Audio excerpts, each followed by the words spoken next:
A river cuts through a rock, not because of its power, but because of its persistence. Here he comes, here he comes, here he comes again!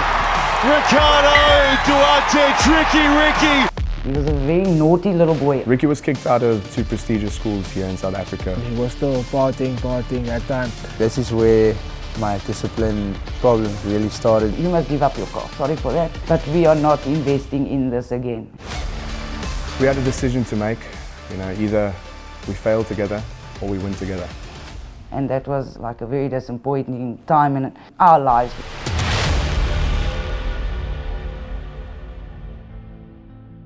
I grew up in a rugby-loving home.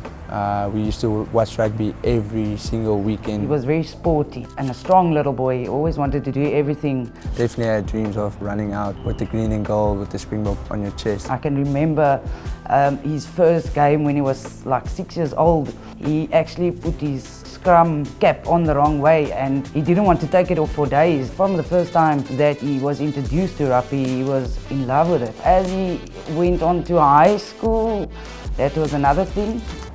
Yeah, I think this is where I felt like all my discipline problems really started. He was a very naughty little boy. Would rather not go to school. He was always getting into mischief. I used to get in a lot of fights. I remember one night, it was like at 11 o'clock, we got a phone call saying that we must go fetch Ricky because he's been suspended at another school. He didn't want to study like all boys, he just wanted to be there for the sport. I met Ricky when I was in grade 10 in Stellenbosch High School. Obviously that's why I saw his passion for rugby, but obviously then he was still partying that time. And I would go watch his games every weekend. And I always just told him, I said, look, he's going to be something one day. He's something special.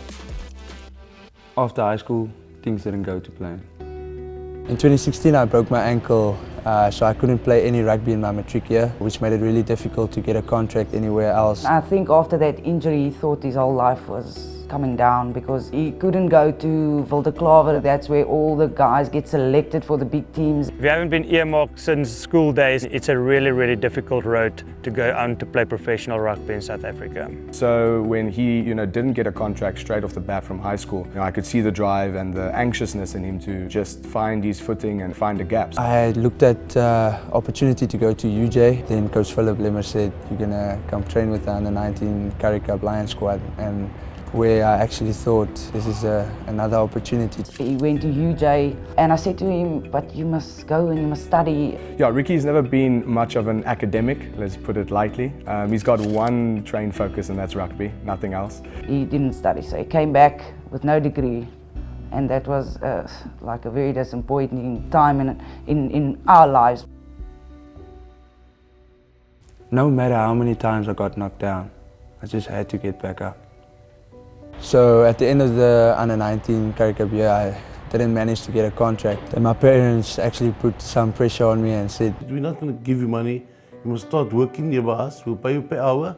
So you want to work an hour, you get hours right. So I had to take a job at my family's fish factory, and obviously knowing my dad, he wanted to make me really start at the bottom, so I was given a clipboard every morning and then he told me to go fetch all the stocks in the fridges. When Ricky came back from UJ, he still had the dream of playing rugby. The way he dealt with that failure was just to continue training, continue grafting and try and make it. Ricky, please, you've got nothing to fall back on. What if rugby doesn't work out for you? What are you going to do?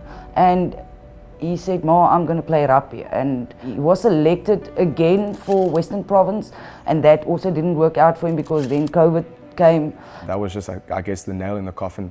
It's not about how hard you get hit, it's about how hard you can get hit and keep moving forward. So we moved in together just before the pandemic started, right after he flunked out of UJ. There was a time where he himself thought, okay, no, I'm not going to go on with rugby because nothing's working out for me. And this was a moment in his life that he was pretty lost. The closest I've ever seen him on the verge of giving up. We had a decision to make, either we fail together or we win together. And then MMA came into Ricky's life. I fell in love with the sport. I really started to understand the self-discipline. I needed to really be the best. So we would wake up in the morning, around about 4 o'clock, first weight session of the day. Come back, we'd do a boxing session together. Then we would go and do some road work, and then we would go and do some field work. And then we would go our separate ways. Ricky would go and he would work at his parents' place, the Visfabriek. And then after that, he would shoot through, do another field session by himself, come back, and then we would do another boxing session. So it was pretty intense. The mornings that, let's say, I would like to take an off day, but Ricky never takes an off day. He would be up 4:35 in the morning, skipping outside of my window, you know, just shouting, "I'm the best, I'm the best." We were training while it was lockdown, and we were passing balls, we were kicking, and we were doing the basic things, right? We would do a lot of speed work, and I could see then Ricky is really driven to become a Blitzbok. Here he comes, here he comes, here he comes again! Ricardo Duarttee, Tricky Ricky, levels the scores!